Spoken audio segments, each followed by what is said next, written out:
a question come in from Ryan just now. It's kind of a good segue. So Jared just walked us through, the 20-person team, different metrics that make up their scorecard. And of course, that's like the baseline. So building the scorecard that Jared's talking about is driving the daily accountability. It's think about it as hitting the minimum requirements you want someone to do. So you need people to do X, Y, and Z. That's kind of his X, Y, and Z. Now, the question from Ryan was any contests you thought were successful. So now that you've hit on activity score and kind of the profiles, I know you've used goals. I know you've used fantasy in the past. Like maybe answer his question with a visual of it. Yeah. Here's a fantasy competition we did a few months back in the summer. We are actually looking at building out a couple that very soon this year too. But I can show you the breakdown. Like for those of you who actually play fantasy sports, it looks about like what you'd see in your fantasy roster, unless you're on my team and you'd have all losses. But it's a week-to-week competition, and basically what we did is we really heavily weighted sales efforts in this fantasy contest. And every one of these people in the top 5 were employees that have been here less than a year. Actually, top 6 were employees that have been here less than a year. So guess what? Those are the people who we brought on who need to get their own accounts, who need to develop their own business, and also who have the most time to be working on landing new business because they don't have a big account like a Coca-Cola or whatever account we have that we're working on here. So that's what I wanted to see. Number one was these newbies kind of having the time to go after and really hit some numbers. The second thing we did during ours is we, of course, gave out a cash prize.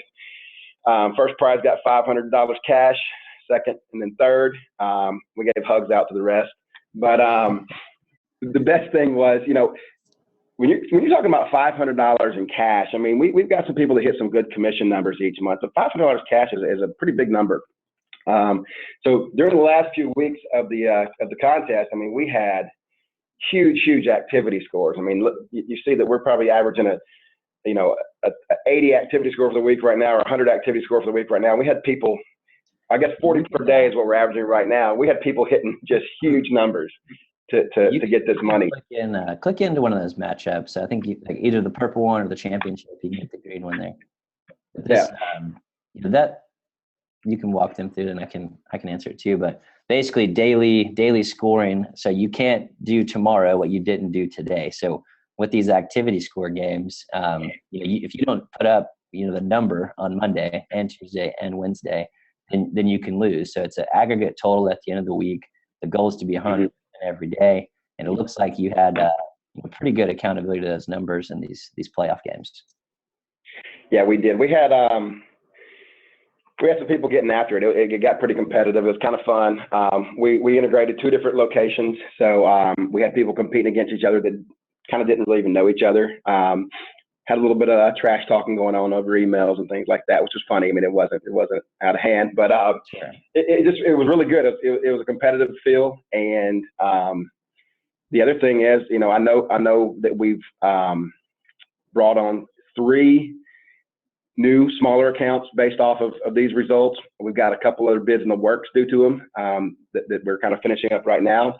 So pretty soon we hope to get some ROI numbers on how the contest really worked. We're going to probably get that till about March and get through this bid season.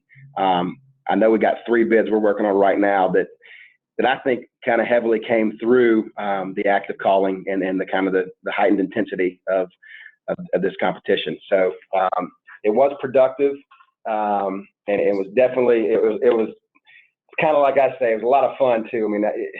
Going to work every day and making a bunch of sales calls is a tough thing to do every single day of your life. When it's fun with the competition, and we had a lot of fun with it in the office, and really, we had a lot of people really stepping up their game. So I was pretty pleased with the results. No, that's great. That's great. I had another question come in. It's kind of relevant. How long would a typical fantasy season last? I think yours was 8 weeks. Is that right? I can tell. We did an 8 week this one. Yep, we did 8 weeks this time. I think you can pick anywhere from. I think you can pick a range. We wanted everybody to kind of get a chance to play most of the people, so we picked with 8. And I think we had. Let's see how many people we had in the summertime. We had 20 people in the contest. So And you can see some of these people down here manage some of our bigger accounts. So you kind of go, okay, this person didn't win anything. That's not very good. They kind of work on some of our bigger accounts, and really, as much as I hate to say it, they didn't have a whole lot of time to be competitive in the sales call side of things. And that's kind of one thing you have to determine through your scoring and through your metrics is how do you want to weight those things?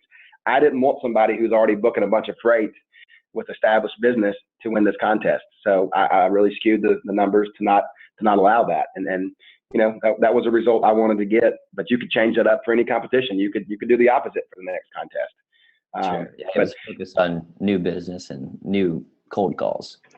Exactly. Chris, to kind of answer your question from the ambition side, what we do, we add 2 weeks to these. So you can pick 4 weeks, you can pick 52 weeks, whatever you want to do. And you can compete at the rep level or the team level or the office level, whatever you want to do. Typically, people will do it around the quarter. So right now we just kicked off quarter one, most of us at least. Most quarters have 12 weeks in them, some 13. So we'd say, hey, make the first 10 weeks a quarter your games. So 2 weeks longer than the one Jared ran here.